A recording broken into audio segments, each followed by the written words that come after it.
قدیم زمانے میں سیب کا ایک بڑا درخت تھا۔ اس درخت کے قریب ہی ایک چھوٹا لڑکا رہتا تھا۔ اس لڑکے کو روزانہ اس درخت کے پاس آنا اور کھیلنا اچھا لگتا تھا۔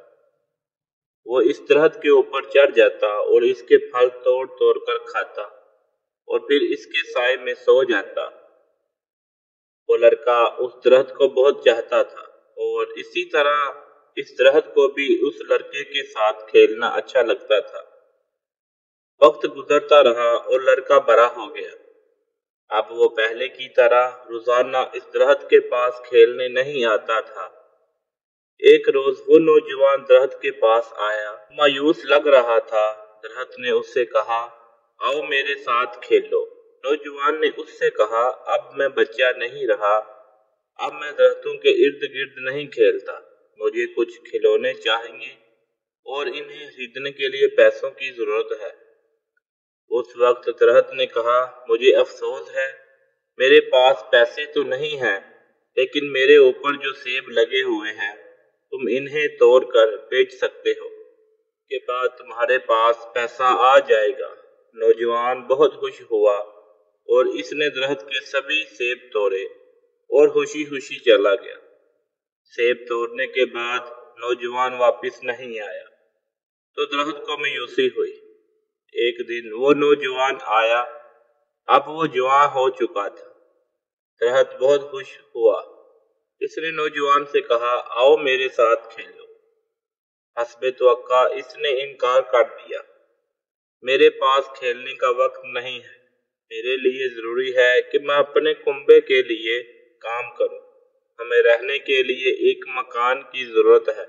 درخت نے اس سے کہا، افسوس ہے کہ میرے پاس کوئی گھر نہیں ہے، پھر بھی اپنا گھر بنانے کے لیے تم میری ٹہنیاں کاٹ سکتے ہو۔ اس آدمی نے درخت کی ساری ٹہنیاں کاٹ دی اور خوشی خوشی چلا گیا۔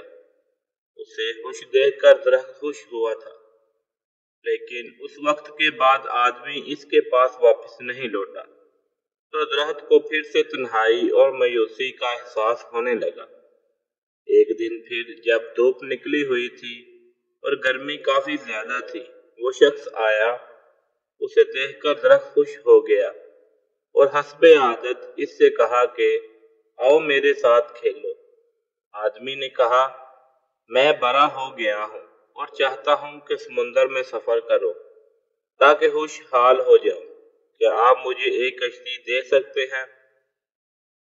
درخت نے کہا، میرے تنے سے اپنی کشتی بنا لو، اس سے تم دور تک سفر کر لو گے اور خوشحال ہو جاؤ گے۔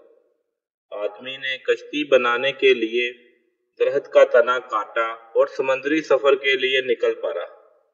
کافی عرصے تک نہیں لوٹا۔ سالوں بعد وہ شخص پھر آیا۔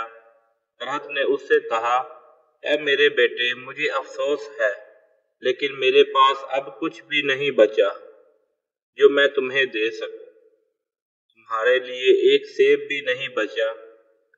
اس آدمی نے کہا، کوئی بات نہیں، میرے پاس اسے کھانے کے لیے دانت ہی نہیں ہے۔ درخت نے کہا، میرا تنا بھی نہیں بچا کہ تم اس پر چڑھ سکو۔ اس شخص نے کہا، اس پر چڑھنے کی اب میری عمر بھی نہیں رہی۔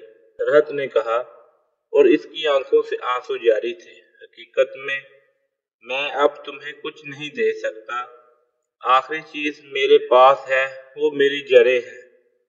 اس وقت اس آدمی نے کہا، اب مجھے زیادہ چیزوں کی ضرورت نہیں ہے، اب مجھے ایک ایسی جگہ چاہیے جہاں میں آرام کر سکوں۔ پرانے درخت کی جڑ ٹیک لگانے اور آرام کرنے کے لیے سب سے بہتر جگہ ہے۔ تب درخت نے اس سے کہا، آؤ میرے پاس بیٹھو اور آرام کرو۔ آدمی بیٹھ گیا۔ درخت خوش تھا اور اس کی آنکھوں سے آنسو جاری تھے۔ وہ بچہ آپ خود ہیں اور سیب کا وہ درخت آپ کے والدین ہیں۔ نصیحت: درخت والدین کی طرح ہے، جب ہم بچے ہوتے ہیں تو ہمیں ان کے ساتھ کھیلنا اچھا لگتا ہے، اور جب ہم بڑے ہو جاتے ہیں تو ہم انہیں چھوڑ کر چلے جاتے ہیں اور اسی وقت واپس آتے ہیں جب ہمیں ان سے کوئی ضرورت ہو۔ اور کچھ بھی ہو جائے، والدین کبھی بھی اپنی قیمتی سے قیمتی چیز اپنے بچوں کو دینے میں درد نہیں کرتے۔ وہ تو ان کی آنکھوں میں بچے ہی رہتے ہیں۔